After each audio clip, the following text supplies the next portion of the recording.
What's up guys, it's ZonalFear here, bringing you my first gameplay commentary of 2013.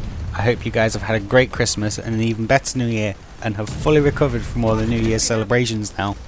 I also want to wish you all the best for 2013, and I hope that it's a very prosperous new year for all of you. So, today I'm going to be discussing Planetside 2 and what I think of the game now. I've been playing a bit of Planetside 2 recently, and there have been a couple of things that have sort of irritated me slightly, and I just kind of wanted to discuss them in a gameplay commentary and see what you guys think. So if you guys think similarly, or if you have your own opinions, do let me know in the comments section below this video. So, first of all, I spend a lot of my time on Planetside 2 as in an infantry role, in an engineer infantry role, and I've noticed more and more frequently that there are a lot more aircraft in the sky, and they're all using them breaker rocket pods, and it is insanely frustrating to be playing right now. SOE have recently toned down the damage of these rocket pods, but wow, they are so irritating to be against. The rocket pods themselves do a lot of sort of area of effect damage, so they have a lot of splash damage, and they're quite powerful as well.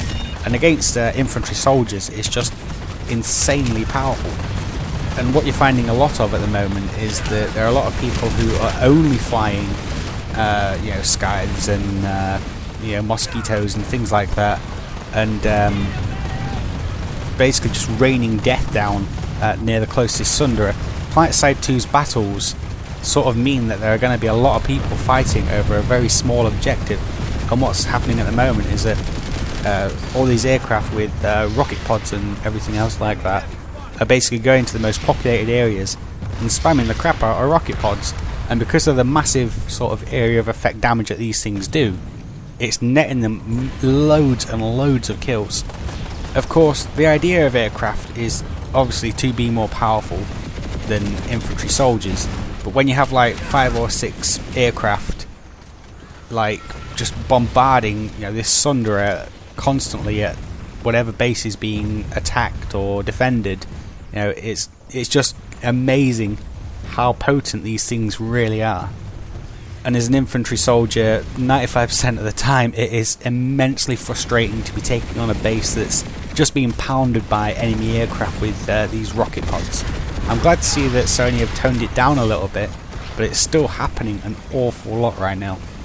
Another thing that comes to mind now I'm kind of talking about vehicles is how cheap the vehicles actually are to acquire. There have been countless times, and I bet everyone who has played Planetside 2 has seen this, where there is just massive amounts of sort of tank columns and aircraft columns and everything else like that. That's because Planetside 2 kind of makes the vehicle assets really cheap to get hold of.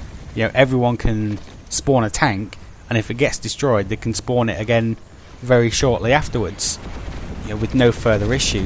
What I think they should be doing is making it so that tanks, sunderers and everything else like that cost a lot of in-game resources, so that it places more emphasis on the tanks being immensely powerful but not really replaceable immediately, and you're basically making these things more of an asset. Because at the moment you get into a tank and it gets destroyed and you just think, oh well, I'll wait a little while, I'll get another and I'll do it again.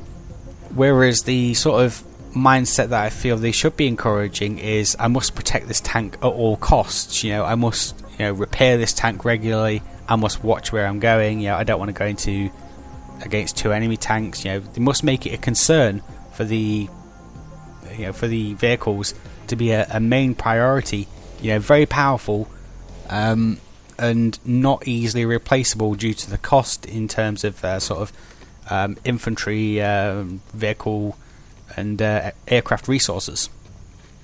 These are probably sort of like the two most important things that I've been thinking about recently in regards to Planetside 2. I'm still finding Planetside 2 an absolute joy to play, and it's something that I'm going to be putting in an awful lot of hours over the course of Planetside 2's life. As a Planetside 1 player, I put an awful lot of time into Planetside 1, and Planetside 2 has enough of Planetside 1 in it to make it truly interesting to me. Since these things popped up a couple of seconds earlier than I was expecting, I'm just going to explain what these are for. the top image is to show CPU usage while playing Planetside 2.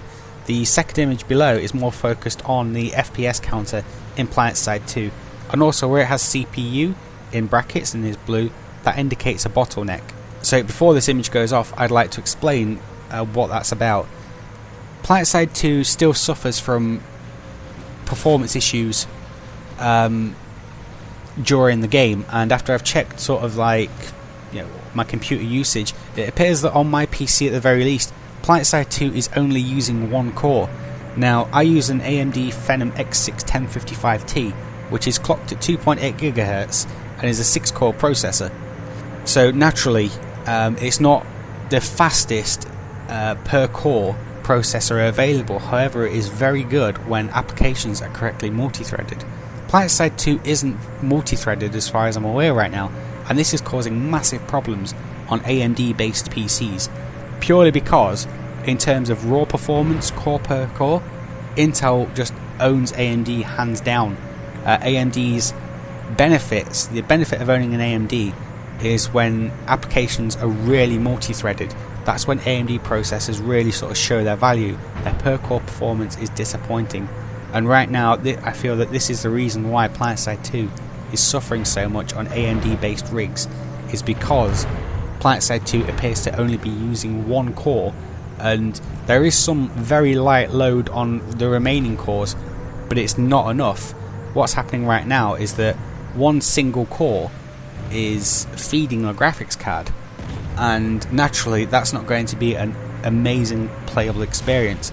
I'm still getting around sort of 30 to 70 FPS. Things start to chug a bit when there is a massive battle going on at somewhere like the Crown. You know, things really do chug a little there. I hope that Sony can really sort of nail the performance of Planetside 2 on AMD based rigs, because it's not amazing and it's kind of taken away a little bit of the enjoyment for me, that I can be sort of flying, you know, quite happily at a smooth frame rate, and then it just drops to like 30 frames per second. It's quite jarring going from sort of 70 frames to 30 frames just because there's a couple of explosions on screen. Hopefully Sony can really sort of optimize this game for AMD processors. One of the things that really sort of caught my attention during the Planetside 2 beta was that Sony recommended a Phenom X6 processor to actually be able to, you know, sort of really run the game at, you know, high quality settings. But as it's only using one core of a Phenom X6 processor that I can see, you know, it's really making it difficult to play when things start to get really heavy. I've uploaded a performance video in the past of Planetside 2 on exactly, you know, on this PC exactly, and unfortunately performance hasn't really increased from that point. Sony is saying that there is a large patch coming up shortly which is going to address performance, and I'm looking forward to seeing if that does anything for AMD based processors. A couple of my friends also use AMD based processors and are having similar issues with Planetside 2. It's a fantastic game, and it's kind of hampered a little bit by performance on AMD setups, which is a shame because the game itself is incredible and it's something that I'm going to be pouring a lot of time in for the foreseeable future. As most of you guys know, I play as Vanu. I don't think that there's any other faction that you can choose, so if you're not Vanu, you're not doing it right. If you would like to sort of join me, maybe, on Planetside 2, then I am ZonalFear on the Miller European server, and I hope that I can see some of you guys in game. We can team up and we can beat them Terrans and the new conglomerate and rip them a new one. Alright, so with all this said, guys, I'd like to thank you for listening. Look out for an Arma 2 DayZ commentary coming soon, and take care.